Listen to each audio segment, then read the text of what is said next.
खबर पे रहेगी नजर तो एग्जाम पे बनेगी पकड़। जय हिंद, नमस्कार दोस्तों, मैं हूं रवि सर और आप सभी का स्वागत करता हूं GWGS पाठशाला में। जी हां, SN कोचिंग का ऑनलाइन प्लेटफॉर्म GW कॉम्पिटेटिव पे। जी हां, आज फिर से लेके आ गए हैं आपके साथ शेयर करने एक ताजा खबर जो कि आगे आने वाले एग्जाम में आपसे पूछा जा सकता है। तो आइए जानते हैं क्या है ये ताजा खबर। कहता है कि उत्तराखंड में समान नागरिक संहिता लागू हो गया। जी हां, आज का टॉपिक रहने वाला है यूनिफॉर्म सिविल कोड और उसमें सनसनीखेज रहने वाला है उत्तराखंड में। उत्तराखंड पहला ऐसा राज्य बन गया है जिसने यूनिफॉर्म सिविल कोड को अपने राज्य में लागू कर दिया है। तो जैसा कि आप न्यूज में देख सकते हैं, लगातार खबरों में चल रहा है, इतिहास दर्ज हुआ उत्तराखंड का नाम। तो इतिहास में दर्ज हुआ उत्तराखंड का नाम, यूसीसी इन उत्तराखंड एडॉप्ट्स यूनिफॉर्म सिविल कोड, यानी उत्तराखंड ने रच दिया है इतिहास। यूनिफॉर्म सिविल कोड लागू करने वाला बन गया है प्रथम राज्य। ये जीएस का आज नहीं तो कल या आपके किसी भी एग्जाम के जीएस में यह सवाल पूछा जा सकता है, इसलिए इसको दिमाग में एकदम बैठा लीजिए कि पहला राज्य कौन सा है जिसने यूनिफॉर्म सिविल कोड को लागू कर दिया। तो आइए जानते हैं कि यूनिफॉर्म सिविल कोड क्या है। कहता है कि यह एक कानूनी ढांचा है जिसको कानूनी रूप से लागू नहीं किया जा सकता। जैसे कि दोस्तों आप लोग देखते हैं कि चाहे किसी भी जाति धर्म के व्यक्ति हो, किसी भी समुदाय के व्यक्ति हो, उनके लिए कुछ कानून में कुछ प्रावधान जो है समान रूप से लागू होते हैं, पर कुछ ऐसे भी हैं जैसे तलाक के मामले में, शादी के मामले में और उत्तराधिकार के मामले में, ऐसे बहुत सारे विशेष जो है अधिकार हैं जो कि अलग अलग धर्मों में अलग अलग तरह से उसका पालन होता है, उनके अपने अलग अलग कानून हैं। तो इस चीज को खत्म करने के लिए यूनिफॉर्म सिविल कोड एक बड़ा स्टेप है। चाहे वह किसी भी धर्म का, किसी भी समुदाय का, किसी भी जाति का व्यक्ति हो, उसके लिए विभिन्न मसौदों पे, विभिन्न प्रक्रियाओं पे वह कानून देश में सभी व्यक्ति पे समान रूप से लागू होगा और यही वास्तविकता में यूनिफॉर्म सिविल कोड है। आप जरूर बताएं, इस वीडियो को देखने के बाद आप कमेंट में जरूर बताएं कि क्या देश के लिए हर राज्य में यूनिफॉर्म सिविल कोड लागू कर देना सही है या गलत है। आप इस पे कमेंट जरूर करें। आइए आगे देखते हैं क्या है उत्तराखंड का ये खबर। तो आइए देखिए, भारतीय संविधान की अगर हम बात करें तो यह राज्य के नीति निर्देशक सिद्धांतों, आप जानते हैं यह जो नीति निर्देशक सिद्धांत है, राज्य के नीति निर्देशक सिद्धांत है, यह जो है आपके संविधान के भाग 4 अनुच्छेद 36 से 51, ये नीतिक निर्देशक तत्व जो है यह भाग 4 अनुच्छेद 36 से 51 के बीच में आते हैं और इस यूनिफॉर्म सिविल कोड को इसी नीति निर्देशक सिद्धांतों के तहत शामिल किया गया है। और आप जानते हैं कि नीति निर्देशक तत्व में जो भी चीजें हैं वह कंपलसरी नहीं है। स्टेट यानी राज्य अपने अनुसार लोगों के हित और भलाई के लिए उसका क्रियान्वयन या पालन कर सकता है, उसको लागू कर सकता है। तो कहते हैं कि ये कानूनी रूप से, एक देखिए बड़ी बात यह है कि यह कानूनी रूप से लागू करने योग्य नहीं है। यह जो समान नागरिक संहिता है कानूनी रूप से लागू करने के लिए नहीं है।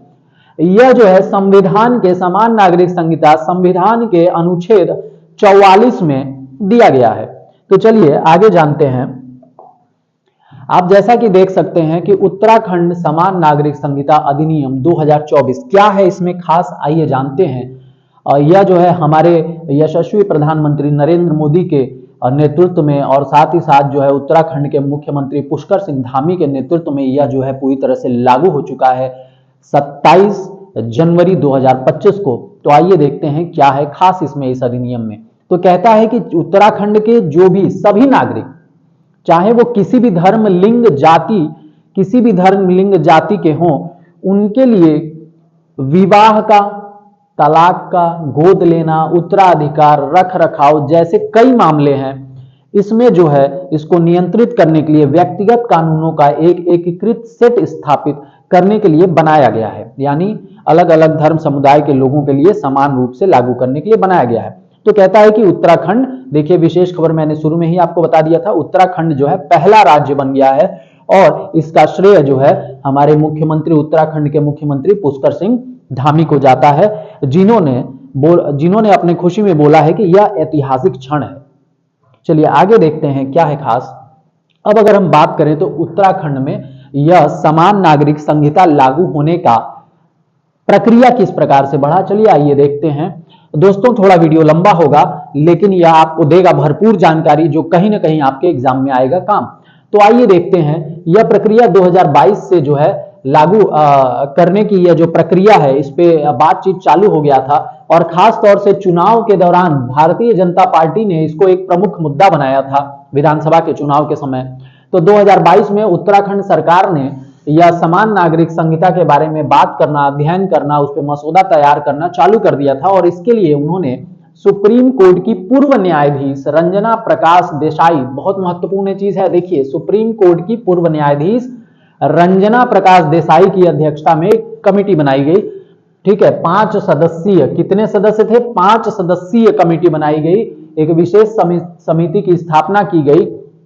समिति ने समान नागरिक संहिता के प्रारूपण और कार्यान्वयन के लिए 60,810 प्रतिक्रियाएं और सुझाव लिए, जिसमें से इतनी प्रतिक्रियाएं आई, उन्होंने जनता से सुझाव मांगे और जिसमें से इतनी प्रक्रियाएं जो है प्रतिक्रियाएं आपके सामने आई, लगभग 60,810। कहता है कि यूनिफॉर्म सिविल कोड लागू करने की प्रक्रिया 27 मई 2022 को शुरू हो गई थी। पहली बार यह कब चालू हुआ? 27 मई 2022 को।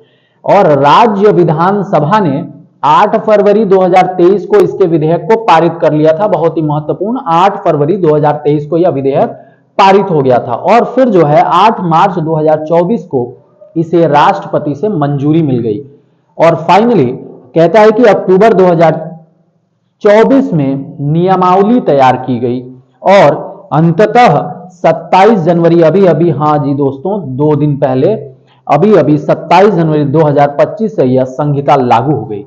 तो ये रही आज की खास खबर। आइए देखते हैं कि इसके अंतर्गत क्या क्या प्रावधान है।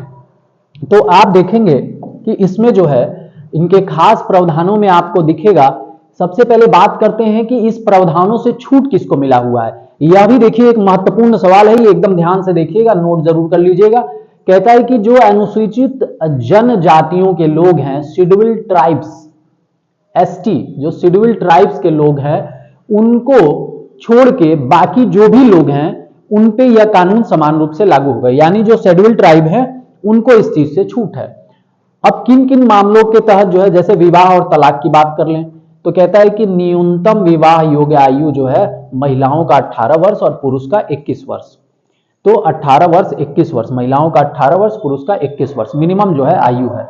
विवाह का पंजीकरण जो है करना अनिवार्य। कहता है कि 60 दिन के भीतर भीतर आपकी शादी हो गई है, 60 दिन के भीतर भीतर आपके अपने विवाह का पंजीकरण करना ही पड़ेगा, अन्यथा जो है इसके लिए आपको जुर्माना भी देना हो सकता है। तलाक के बारे में बात करें, जी हाँ, अलग अलग धर्मों में तलाक के अलग अलग नियमावली और कानून हैं, उनके अपने अपने प्रावधान हैं।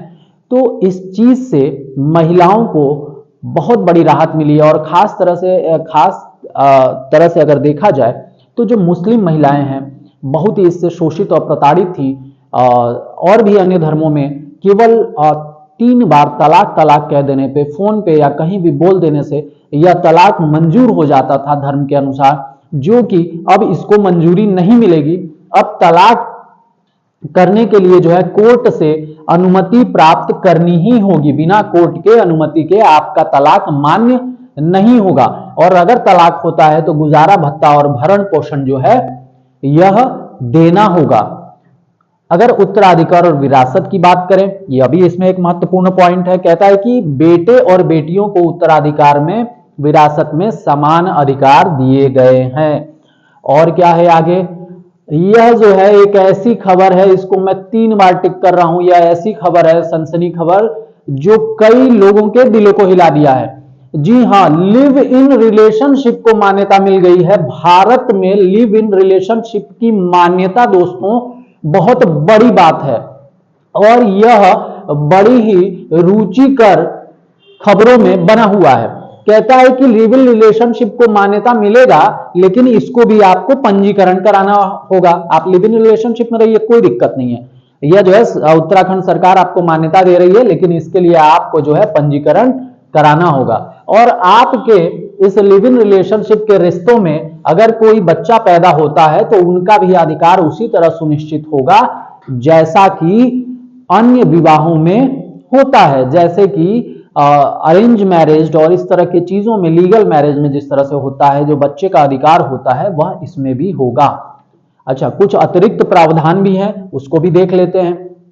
कहता है कि बहु विवाह का निषेध, यानी मल्टीपल मैरिज जो है आप नहीं कर सकते। और किस कंडीशन में नहीं कर सकते, मतलब आपकी अगर एक शादी हो गई है तो आप एक और शादी या उससे अनेक एक से दो, दो से तीन शादियां आप नहीं कर सकते। और किस कंडीशन में नहीं कर सकते, कहता है कि पहली पत्नी या पति के जीवित रहते कोई और दूसरी शादी करना अपराध होगा।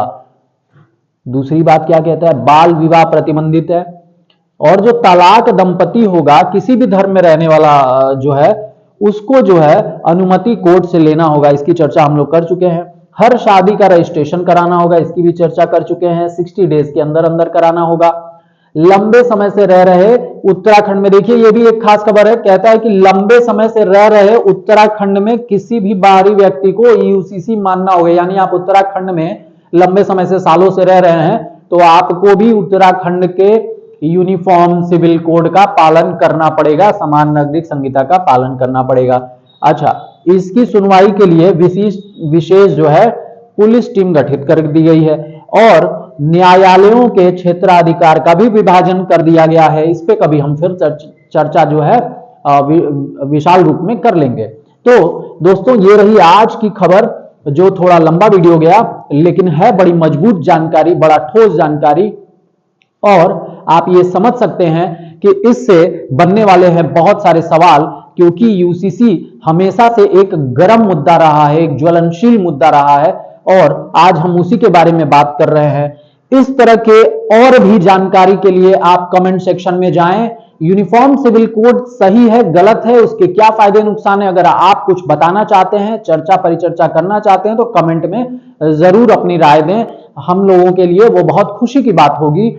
अगर आप और भी चीजें जानकारी लेना चाहते हैं तो आप जो है हमारे इस YouTube चैनल को जरूर सब्सक्राइब कर दें और अपने दोस्तों को शेयर भी कर दें। हाँ दोस्तों, आप इस तरह के अन्य जानकारी के लिए हमेशा हम कुछ ना कुछ नई जानकारी आपको लेके आएंगे, जिससे जीएस होने वाला है आपका बहुत मजबूत।